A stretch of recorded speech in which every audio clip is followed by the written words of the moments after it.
उड़ीसा के पुरी में होने वाला जगन्नाथ रथ यात्रा देश के साथ साथ पूरी दुनिया भर में प्रसिद्ध है, जहां पर दुनिया भर के लोग उस अद्भुत नज़ारे को देखने के लिए पहुंचते हैं।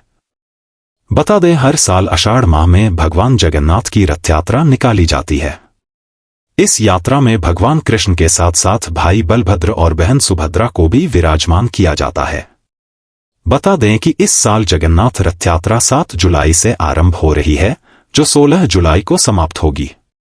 इस साल जगन्नाथ यात्रा पर काफी दुर्लभ संयोग सालों बाद बन रहा है। इस बार तिथियों की हेरफेर के कारण लगातार 2 दिन रथ यात्रा होगी। इसके बाद गुंडिचा मंदिर पहुंचेंगे। आइए जानते हैं जगन्नाथ रथ यात्रा के बारे में सब कुछ। आपको बता दें कि हर साल आषाढ़ मास के शुक्ल पक्ष की द्वितीया तिथि को जगन्नाथ रथ यात्रा का आरंभ होता है। इसके साथ ही आषाढ़ मास के शुक्ल पक्ष के 11वें दिन जगन्नाथ जी की वापसी के साथ होता है। हरे कृष्ण आंदोलन के माध्यम से 1968 के बाद से दुनिया के अधिकांश प्रमुख शहरों में रथ यात्रा उत्सव एक आम दृश्य बन गया है।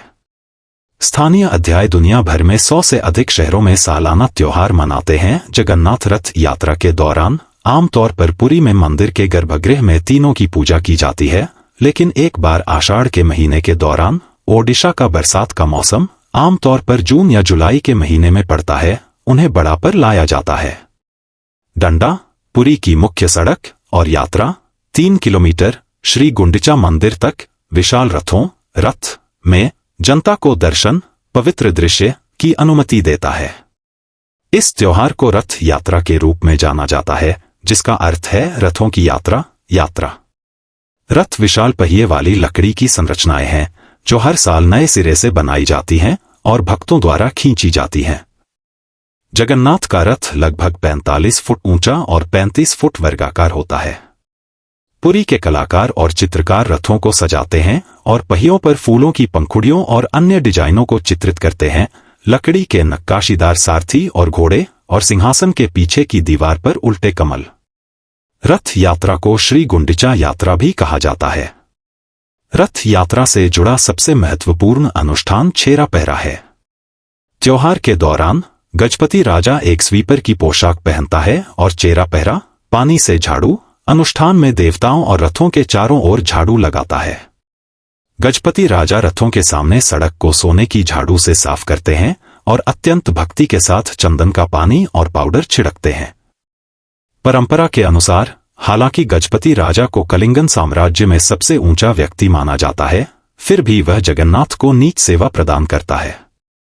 इस अनुष्ठान ने संकेत दिया कि जगन्नाथ के प्रभुत्व के तहत शक्तिशाली संप्रभु गजपति राजा और सबसे विनम्र भक्त के बीच कोई अंतर नहीं है। चेरा पहरा 2 दिन आयोजित किया जाता है। रथ यात्रा के पहले दिन जब देवताओं को मौसीमा मंदिर में बगीचे के घर में ले जाया जाता है, और फिर त्योहार के आखिरी दिन जब देवताओं को औपचारिक रूप से श्री मंदिर में वापस लाया जाता है। एक अन्य अनुष्ठान के अनुसार जब पहाड़ी विजय में देवताओं को श्री मंदिर से रथों पर ले जाया जाता है। रथ यात्रा में तीनों देवताओं को जगन्नाथ मंदिर से रथों में गुंडिचा मंदिर ले जाया जाता है, जहां वे 9 दिनों तक रहते हैं। तत्पश्चात देवता फिर से रथों पर वापस श्री मंदिर में बहुधा यात्रा में जाते हैं। वापस रास्ते में 3 रथ मौसीमा मंदिर में रुकते हैं और देवताओं को पोड़ा पिठा, एक प्रकार का बेक किया हुआ केक चढ़ाया जाता है, जो आमतौर पर ओडिशा के लोग खाते हैं। जगन्नाथ की रथ यात्रा का पालन पुराणों के काल से होता है। इस त्योहार का विशद वर्णन ब्रह्मा पुराण, पद्म पुराण और स्कंद पुराण में मिलता है। कपिल संहिता भी रथ यात्रा का उल्लेख करती है।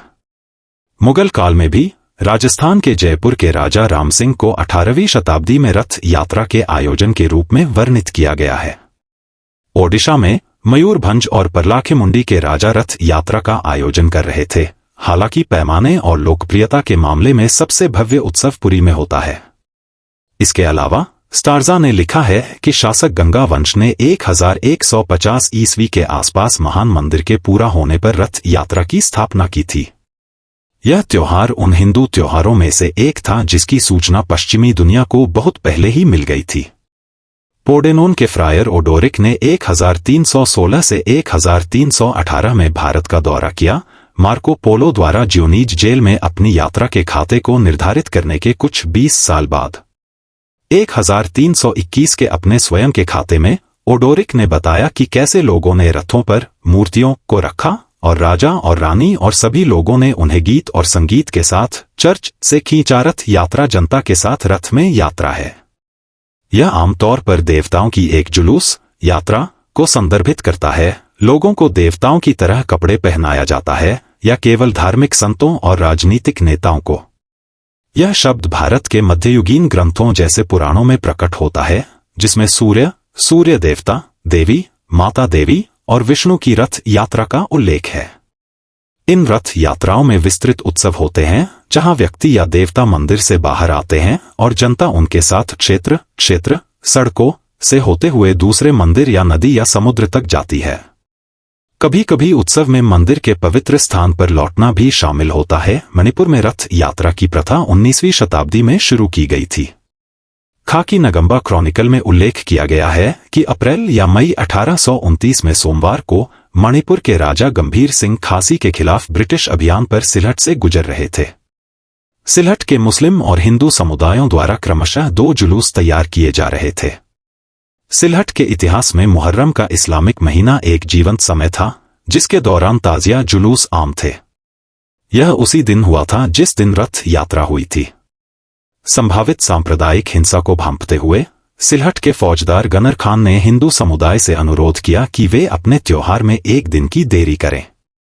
नवाब के बयान के विपरीत 2 समुदायों के बीच एक दंगा भड़क गया। एक हिंदू के रूप में सिंह हिंदुओं की रक्षा करने और अपने मणिपुरी सैनिकों के साथ मुस्लिम दंगाइयों को तितर-बितर करने में कामयाब रहे। रथ यात्रा में देरी नहीं हुई और सिंह इसमें भाग लेने के लिए रुके रहे।